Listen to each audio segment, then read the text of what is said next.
কিছুদিন আগে আমার স্বামী ব্যবসার কাজে শহরের বাইরে গিয়েছিলেন। তিনি না থাকায় আমি বাড়িতে একা অনুভব করছিলাম। হঠাৎ করে দরজায় টোকা পড়ল। কৌতূহল নিয়ে দরজা খুলতে গিয়ে দেখি আমার ভাগ্নে কুণাল দরজার সামনে দাঁড়িয়ে আছে। তার মুখে মৃদু হাসি দেখে আমি আনন্দের সাথে বললাম, এসো এসো, ভিতর এসো। আমি তাকে ভিতরে নিয়ে এলাম। আমার স্বামী যখন বাড়িতে থাকেন না, মাঝে মাঝে কুণাল এসে আমার সময় কাটায়। আমরা অনেক গল্প করি। একদিন বিকেলে আমরা দুজনে ঘরের এক কোণে বসেছিলাম। কুণাল কিছুটা চিন্তিত মুখে আমার দিকে তাকালো, যেন তার মনে কিছু বলতে চাইছিল। হঠাৎ সে বলল, মামি, আমার একটা কথা বলার আছে, যা অনেকদিন ধরে বলতে চাচ্ছিলাম। আমি অবাক হয়ে তার দিকে তাকালাম, ভাবছিলাম কি এমন গুরুতর বিষয় হতে পারে। কুণাল ধীরে ধীরে বলল, মামি, আমি আপনাকে শ্রদ্ধা করি এবং অনেক পছন্দ করি। তার কথা শুনে আমি হতবাক হয়ে গেলাম। কখনো ভাবিনি সে এমন কিছু অনুভব করতে পারে। কিছু বলার আগে সে আমার হাত আলতো করে ধরে বলল, আমি জানি আপনি মাঝে মাঝে একা অনুভব করেন, কিন্তু আমি চাই সবসময় আপনাকে খুশি দেখতে। আপনি চাইলে আপনি সবসময় আপনার পাশে থাকবো।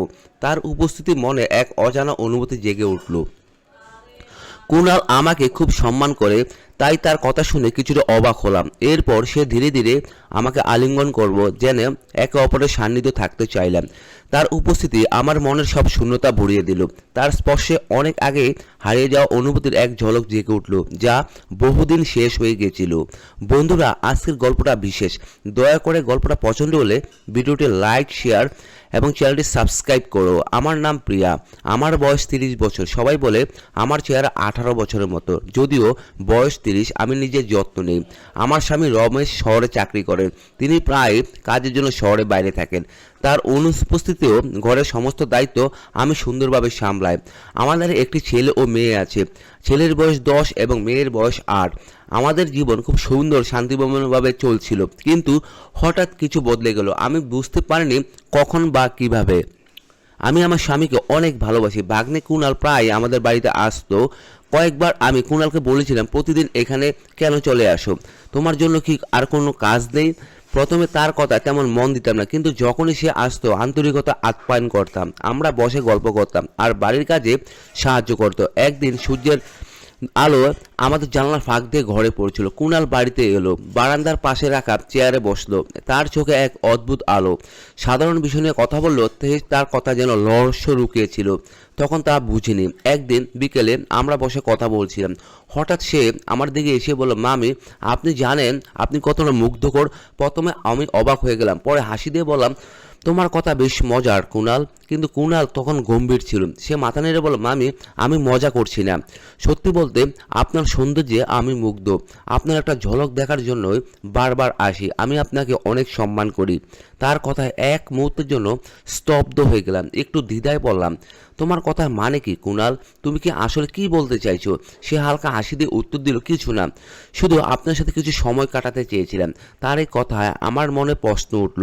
আমার মনের দ্বিধা বুঝে কুণাল আস্তে আস্তে বলল, মামি, আপনাকে দেখে খারাপ লাগছে। মামা যদি সত্যি আপনাকে গুরুত্ব দিতেন, তাহলে এতদিন ধরে শহরে একা রেখে চলে যেতেন না। তার কথায় আমার মনে একটা ব্যথা অনুভূতি জন্মানো। আমি দীর্ঘশ্বাস ফেলে বললাম, কুণাল, তুমি এমন কথা কিভাবে বলতে পারো? তোমার মামার কিছু দায়িত্ব আছে। সংসার চালানোর জন্য তাকে বাইরে থাকতে হয়। কুণাল শান্তভাবে বলল, মামা যখন দূরে থাকেন, তখন কি আপনাকে নিয়ে তার কোনো চিন্তা থাকে নাকি?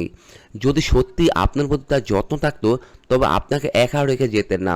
কুণালের এই কথা যেন আমার মনের গভীর লুকিয়ে থাকা কথাগুলি সব বলে দিল। তার কথা শুনে কিছুক্ষণ চুপচাপ থাকতে লাগলাম। আমি তো এখনও তরুণী। আমার স্বামীর ভালোবাসা আর কতদিন এভাবে একা থাকতে পারবো? এটাই সেই বয়স যখন একে অপরের সবচেয়ে বেশি থাকা দরকার। বয়স বাড়ার সাথে তো সেই উচ্ছ্বাসও আর থাকবে না। এসব ভাবতে ভাবতে হঠাৎ কুণাল আমার কাছে এসে আমার হাতটা দিল। মামি, চিন্তা করবেন না, সব ঠিক হয়ে যাবে। এই বলে কুণাল চলে গেল, কিন্তু তার কথা আমার অনেক প্রশ্নের মুখে দাঁড় করিয়ে গিয়ে চলে গেল। ভাবতে লাগলাম, কুণাল কি আসলে আমার কাছে কোনো নির্দিষ্ট উদ্দেশ্য নিয়ে আসে? কুণাল এ বয়সে 22 বছরের তরুণ যুবক, দেখতে সুন্দর এবং শক্তপোক্ত গঠনে। তার এখনও বিয়ে হয়নি। সে আমাদের গ্রামে এক চালের মিলে কাজ করে, যদিও তার আয় খুব বেশি না, তবে গ্রামের তুলনায় মোটামুটি ভালোই। কুণালের কথাবার্তা শুনে মনে হতে লাগলো যেন তার মন আমার প্রতি আকৃষ্ট হয়ে পড়ছে। আমিও নিজে আমার স্বামীর থেকে দূরত্ব খুবই একা অনুভব করছিলাম। সেই মুহূর্তগুলো কুণালের উপস্থিতি আমার জীবনে এক অন্যরকম পরিবর্তন নিয়ে আসছিল। কুণাল আমার কাছে ধীরে ধীরে তার জীবনের জন্য একটা জায়গা তৈরি করার চেষ্টা করছিল, কিন্তু আমাদের সম্পর্কে সীমারেখা তাকে সবসময় ভাবিয়ে রাখত। সে চিন্তিত ছিল যে তার এই ধরনের অনুভূতি যদি আমার কাছে অপ্রীতিকর মনে হয় তবে বাড়ির শান্ত পরিবেশ নষ্ট হতে পারে এবং আমাদের মধ্যে সম্পর্কের ফাটল ধরতে পারে। সেদিনের পর থেকে কুণাল আমাদের বাড়িতে বেশি আসতে লাগলো। আমরা বিভিন্ন বিষয়ে গল্প করতাম আর আমার জন্য বাজার করতো, বাজারে বিভিন্ন কাজে সাহায্য করতো। এতে আমার খুব বেশি উপকার হতো। একদিন আমি বারান্দায় বসে নিজের ভাবনায় ডুবেছিলাম।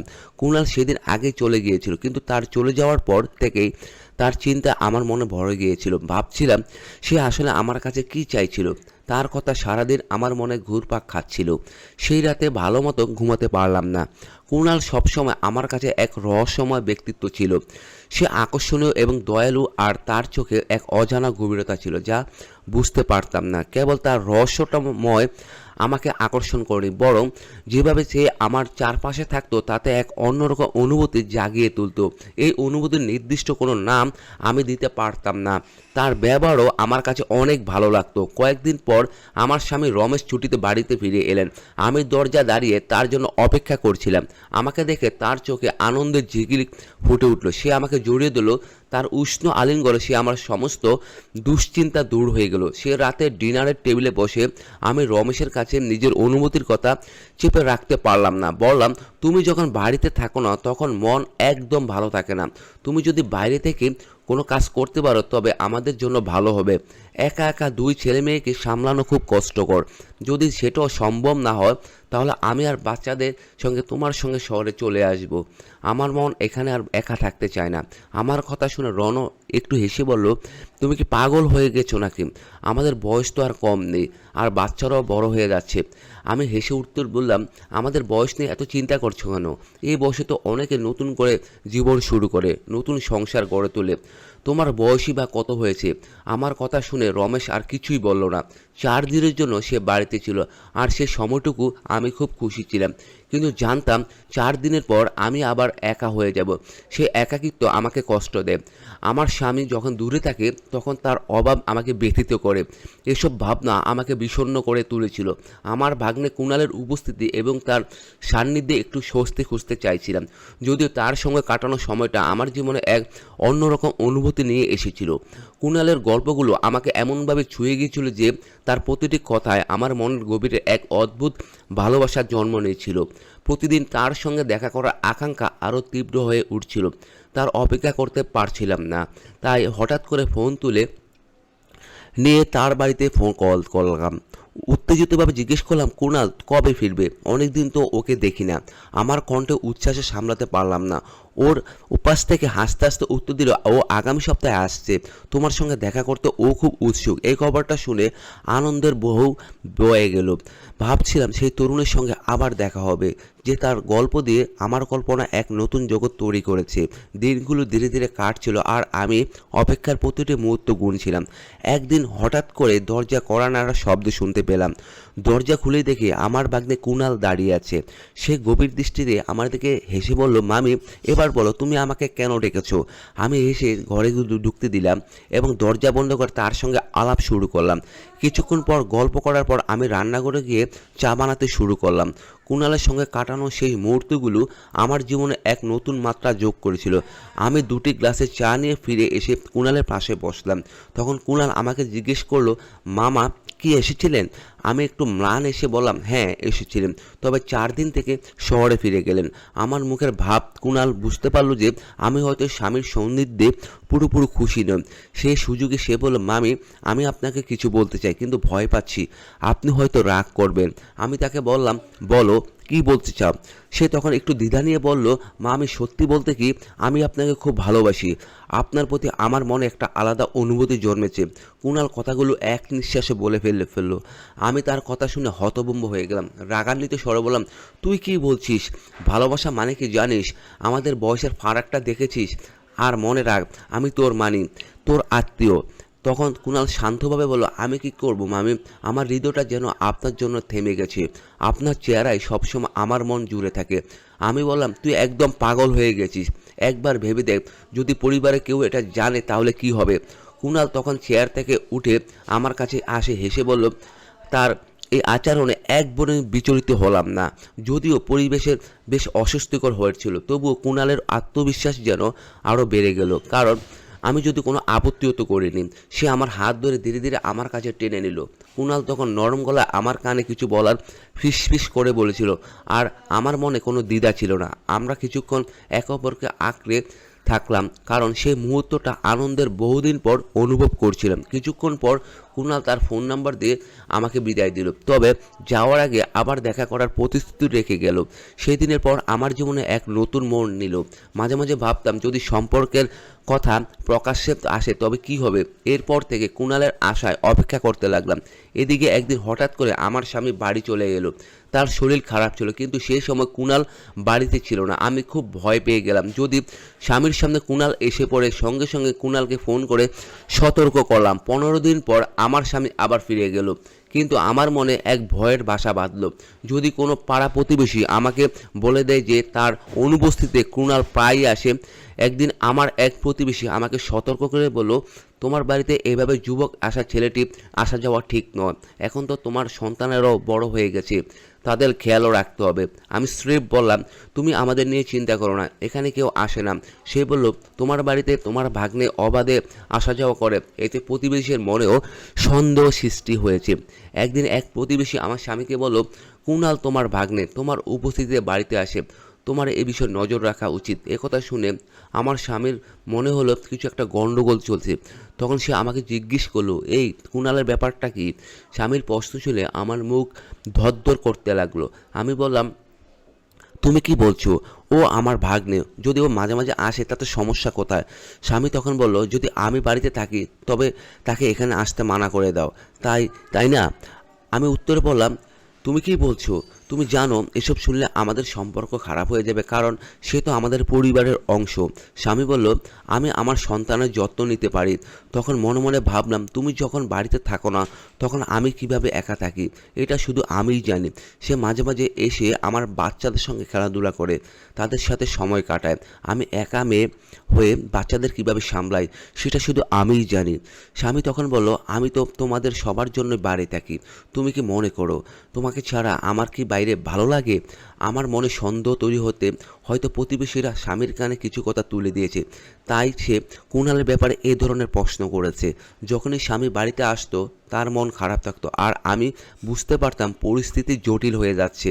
কিছুদিনের পর প্রতিবারের মতো শহরে ফেরার পরিকল্পনা করছিল সে, কিন্তু এবার মনটা যেন আর যেতে চাইছিল না। তার মনে হচ্ছিল সংসারের কোথাও এক অদৃশ্য অস্থিরতা জমে আছে। কাজের মধ্যে ডুবে থাকলেও তার চিন্তা বারবার ঘরের দিকে ফিরে যাচ্ছিল। সন্দেহ হচ্ছিল তার অনুপস্থিতিতে কিছু একটা অন্যরকম ঘটছে কিনা। একদিন হঠাৎ করে কোনো পূর্ববার্তা ছাড়াই সে ছুটি নিয়ে বাড়ি ফিরে এলো। ঘরে ঢুকে চারপাশে তাকে সে কিছু ঠিকঠাক চলছে কিনা পরিবেশের একটা অদ্ভুত অস্বস্তি। কৌতূহলবশত সে ধীরে ধীরে ঘরের দিকে এগিয়ে এলো। দরজা খুলতে সে যা দেখলো তাতে তার হৃদয় শূন্য হয়ে গেল। সেদিন কুণাল আমাদের বাড়িতে ছিল, তার উপস্থিতি যেন তার আগে অস্থির করে তুলেছিল। তার চোখে হতাশা স্পষ্ট হয়ে উঠল, আর সে নিজেকে সামলাতে পারছিল না। তার মুখে বিরক্তির ছাপ স্পষ্ট ছিল, আর সে ধীরে ধীরে আমার দিকে এগিয়ে গেল। আমি একটু ভয়ে পিছিয়ে গেলাম, কিন্তু তার রাগ যেন ক্রমাগত বাড়ছিল। সে দ্রুত আমার দিকে এগিয়ে আসছিল, আর আমি সেখান থেকে পালানোর রাস্তা খুঁজছিলাম। সেই ভয়াবহ মুহূর্তে আমি বুঝতে পারলাম আমাকে কিছু একটা করতে হবে। আমার চোখ দিয়ে অনবরত অশ্রু ঝরছিল, শরীরে আঘাতের দাগ ফুটে উঠেছিল। আমি কাঁপা কণ্ঠে ফিসফিসিয়ে বললাম, এটা শুধু আমার দোষ নয়, দুজনেরই দায়িত্ব ছিল। তোমারও দোষ আছে। যখন আমি তোমাকে বলেছিলাম যে আমাকেও তোমার সঙ্গে নিয়ে চলো, তখন তুমি আমার কথাগুলো গুরুত্ব দাওনি। সেদিন যদি তুমি আমার কথা মনোযোগ দিতে তাহলে হয়তো আজ আমি এত কঠিন সিদ্ধান্ত কখনোই নিতাম না। আমি তোমার সঙ্গে বিয়ে করেছিলাম, জীবনের সুখের সব মুহূর্ত তোমার সঙ্গে ভাগাভাগি করতে চেয়েছিলাম, কিন্তু তুমি বলেছিলে যে তোমার বয়স হয়েছে। এখন বলো, আমার কি এতটা বয়স বেশি হয়েছে তোমার মতো? তাহলে কেন আমাদের মধ্যকার অনুভূতিগুলো ম্লান হয়ে যাবে? আমার কষ্টগুলো তুমি কখনোই বুঝোনি। এইটাই সেই সময় যখন একজন নারীর সবচেয়ে বেশি প্রয়োজন তার স্বামীর সঙ্গ, তার ভালোবাসা। আর যদি সেই সময় স্বামীর কাছ থেকে দূরে থাকে, তাহলে তার ভুল পথে পা বাড়ানোটাই অস্বাভাবিক কিছু নয়। আমি এসব কথা আমার স্বামীকে বলতে বলতে কেঁদে যাচ্ছিলাম, আর সে তখন এক অদ্ভুত দৃষ্টিতে আমার দিকে তাকিয়ে দেখছিল। হয়তো তার ভুলের উপলব্ধি সে তখন তার মনে স্পষ্ট হচ্ছিল। সে মৃদু স্বরে বলল, হ্যাঁ, কোথাও না কোথাও আমার ভুল হয়েছে। যদি আমি পরিবারকে আরও বেশি সময় দিতাম, তাহলে হয়তো এই দিনটি আর আসতো না, তোমাকে অনেক কষ্ট করতে হতো না। সে নিজে ফিসফিস করে বলছিল, আর তার দুঃখে ভরাক্রান্ত একাকী হয়ে যাচ্ছিল। তার হৃদয় ভেঙে যাচ্ছিল, কারণ আমি তার কাছ থেকে একটি বড় সত্য লুকিয়ে রেখেছিলাম, একটা গোপন কথা যা আমাদের বিয়ের ভিত্তি নাড়িয়ে দিচ্ছিল। সে বলল, আমি তোমার উপর অন্ধবিশ্বাস করতাম, আর তুমি আমাকে ভেঙে দিয়েছো। আমি ভেবেছিলাম আমার স্ত্রী মন থেকে খুবই সৎ এবং সে কখনো আমাকে প্রতারণা করবে না, কিন্তু জানতাম না যে তুমি এমনভাবে বদলে যাবে। লজ্জার অনুশোচনার ভারে আমার মাথা নিচু হয়ে গেল। সে বলতে লাগলো, যাদের উপর সবচেয়ে বেশি বিশ্বাস করি তারাও আমাদের সাথে বিশ্বাসঘাতকতা করতে পারে। আমি তো তোমার উপর অন্ধবিশ্বাস করেছিলাম, ভেবেছিলাম আমার স্ত্রী খুবই ভালো, সে আমাকে কখনোই ঠকাবে না। কিন্তু আমি কি জানতাম তুমি এমনভাবে আমার বিশ্বাস ভেঙে দেবে, আমাকে ছাড়া অন্য কাউকে ভালোবাসবে। আমি তখন লজ্জায় পুড়ে যাচ্ছিলাম, কারণ একজন পুরুষ যখন তার স্ত্রীকে বিশ্বাস থেকে দূরে যায়, তখনই সেই বিশ্বাসটাই তার জীবনে পথ এগিয়ে যেতে সাহায্য করে। কিন্তু যখন স্ত্রী সে বিশ্বাস ভেঙে দেয়, তখন তার সব কিছু হারিয়ে যাওয়া অস্বাভাবিক কিছু নয়। আমি তার অনুতাপের আগুনে পুড়ে যাচ্ছিলাম, আর কাঁদতে কাঁদতে আমার স্বামীর কাছে ক্ষমা চাচ্ছিলাম, আমাকে ক্ষমা করে দাও, আমি কখনো আর এমন ভুল করব না। এখন থেকে তোমাকে সব সময় তোমার সঙ্গেই রাখো। আমার স্বামী আমার কথা বুঝতে পেরেছিল এবং সিদ্ধান্ত নিয়েছিল যে সে আর শহরে যাবে না, সে ঘরে থেকে কাজ করবে এবং সব সময় আমার পাশে থাকবে। সে আমাকে ক্ষমা করে দিল, কিন্তু তার মনে চিরকাল এই আক্ষেপ থেকে যাবে যে আমি তার সঙ্গে অন্যায় করেছিলাম। সম্পর্কে একবার যখন ফাটল ধরে তা চিরকাল থেকে যায়। কিন্তু কিছুদিন পর আমার স্বামী রমেশ কিছু অর্থের ব্যবস্থা করে গ্রামে একটি দোকান খুলে ফেললো। দোকানটি ভালোই চলতে শুরু করলো এবং আমাদের অর্থনৈতিক সমস্যাগুলো ধীরে ধীরে কমে যেতে লাগলো। যদিও দোকানের সফলতা বাড়ছিল, আমাদের জীবনের উপর এক অদ্ভুত মেঘের ছায়া ভেসেছিল। রমেশ তার ভাগ্নের সমস্ত সম্পর্ক ছিন্ন করে ফেলেছিল, যার ফলে পরিবারের মধ্যে একটা দূরত্ব তৈরি হয়েছিল। না রমেশ না আমি কেউ আর ভাবনার বাড়িতে যেতাম না, এবং সেও আমাদের বাড়িতে আর আসতো না। ধীরে ধীরে আমি নিজেকে অতীত থেকে মুক্ত করে সামনের দিকে এগিয়ে যেতে শুরু করলাম। আমি আমার স্বামী এবং সন্তানদের সঙ্গে বর্তমান জীবনকে গ্রহণ করেছিলাম এবং সেই জীবনে নিজেকে খুঁজে পেয়েছিলাম। এই গল্পের মাধ্যমে আমি আপনাদের একটি অসাধারণ গুরুত্বপূর্ণ বার্তা দিতে চাই। সম্পর্ক টিকিয়ে রাখতে হলে একে অপরের অনুভূতিকে বোঝা খুব প্রয়োজন। নারী বা পুরুষ সবার মধ্যে কিছু না কিছু অনুভূতি থাকে, যা কিছু সময়ের জন্য চেপে রাখা গেলেও তা চিরকাল চেপে রাখা সম্ভব নয়। তাই সম্পর্ক টিকিয়ে রাখতে হলে একে অপরের প্রতি সহানুভূতি থাকা জরুরি। যখন দিন মাস এবং মাস বছর হয়ে যায়, আমি আমার পরিবার নিয়ে আনন্দের সঙ্গে জীবন কাটাতে থাকি। আমার অতীতের ভুল থেকে শেখা নেওয়া অভিজ্ঞতাগুলো আমাকে প্রতিটি পদক্ষেপে পথ দেখিয়েছে। আমার করা ভুল থেকে আমি অনেক শিক্ষা নিয়েছি। গল্প আমাদের জীবনে এক বিশেষ গুরুত্ব বহন করে। এটি শুধু বিনোদন নয়, আমাদের শিক্ষা দেয়, আমাদের অভিজ্ঞতা শেয়ার করার সুযোগ দেয় এবং সমাজের পরিবর্তনে আপনার একটি শক্তিশালী মাধ্যম হয়ে দাঁড়ায়। প্রতিটি গল্প আমাদের নতুন দৃষ্টিভঙ্গি, শিক্ষা এবং অভিজ্ঞতা দেয়, যা জীবনকে ভিন্নভাবে বুঝতে সাহায্য করে। এভাবে গল্প শুধু আনন্দের উৎস নয়, এটি আমাদের সংস্কৃতি, সমাজ এবং ব্যক্তিগত উন্নতির একটি মূল ভিত্তি। তাই গল্প বলার ও শোনার ঐতিহ্য কেবল ধরে রাখাই নয়, এটি প্রসার ঘটানো উচিত, যা আমাদের চিন্তা এবং অনুভূতিকে আরও সমৃদ্ধ করে এবং আমাদের আরও সংযত করতে সাহায্য করে। বন্ধুরা, যদি এই গল্পটি ভালো লেগে থাকে তাহলে দয়া করে ভিডিওটি লাইক করো এবং আমাদের চ্যানেলটি সাবস্ক্রাইব করুন। পাশে থাকা বেল আইকনটি প্রেস করুন, যাতে আমরা নতুন ভিডিও আপলোড করি আর তার নোটিফিকেশন সবার আগে আপনাদের কাছে পৌঁছে যায়।